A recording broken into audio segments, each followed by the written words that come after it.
48 घंटे में रोज नाम तो बंद हो जाता है। पुलिस आपकी है, ये सारा देश आपका, सारा देश आपसे प्यार करता है, क्यों नफरत के बीज बो रहे हो आप?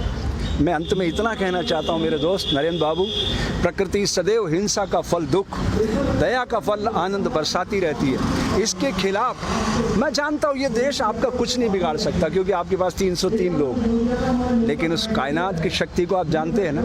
आपको तो अच्छे से पता है अटल जी की मौत कैसे हुई, बोल दूँ मीडिया पर, लाल टपकती रही, अंत में 2 दिनों तक आपने एम्स में छुपाए रखा उनकी मौत को, मालूम है ना। ऐसी मौत मरना चाहते हो क्या आप? अरे अच्छे इंसान बन के मरना, दुनिया रोए, हंसते हंसते जाइएगा। कबीरा जब हम पैदा हुए जग हंसे हम रोए, ऐसी करनी कर चलो हम हंसे जग रोए। ऐसे मरोगे लाल टपकाते टपकाते, आपको अच्छा नहीं लगेगा। ये राम मंदिर का सपने की स्क्रिप्ट किसने लिखी थी? अटल जी ने। उसके निदेशक कौन थे? आडवाणी जी। और आप उसके मार्केटिंग हेड थे, याद है ना? उसी रथ पे खड़े होकर चिल्लाते थे आप। मुझे तो एक एक दृश्य याद है। मुझे वो भी याद है 25 जून 1975 की रात, दरमियानी रात, जब कलेक्टर ने मुझे बुलाया था और आप आदिपुर भाग गए थे। मुझे एक एक दृश्य याद है नरेंद्र बाबू, मैं भूला नहीं हूँ। इसलिए आपको याद दिलाना चाहता हूँ दोस्त, ये समय फिर नहीं आएगा।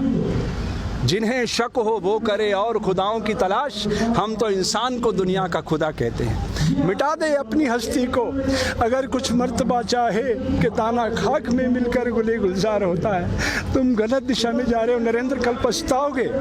आज जहां हम हैं कल कोई और था। ये भी एक दौर है, वो भी एक दौर था। कितने और कितने चले गए। वो डवाल कह रहा था, अजीत बाबू, वो क्या नाम है उसका तुम्हारा NSA वाला, क्या कह रहा था वो? इतिहास लिख रहे हो आप, ये और इतिहास शक्ति से लिखा जाता है। आप भूल रहे हो नरेंद्र बाबू। ये आंसू देख रहे हो ना, अहिंसा और सत्य के आंसू है। महात्मा गांधी, तुम्हारे जैसे लाखों करोड़ों नरेंद्र खड़े हो जाए ना एक पलड़े पे, महात्मा गांधी के समक्ष एक तिनका भी नहीं है। पता है क्यों? अहिंसा और सत्य को उन्होंने अपने जीवन में उतार लिया था। कितना भी अपमान किया, वो बैरिस्टर थे। तुम कितने पढ़े लिखे हो तुम्हें अच्छी तरह से पता है। वो बैरिस्टर थे, सारे कपड़े उतार कर तन पे लंगोटी लगाई और निकल पड़े देश के लिए। आज अगर इस तरह दंगे हो रहे होते ना, तो मैदान में आ जाते और खड़े हो जाते सामने। वो एक शख्स था जो भारत में खड़ा होकर मुसलमानों की पैरवी कर सकता था और पाकिस्तान में खड़ा होकर हिंदुओं की पैरवी कर सकता, इसलिए महात्मा गांधी कहलाया।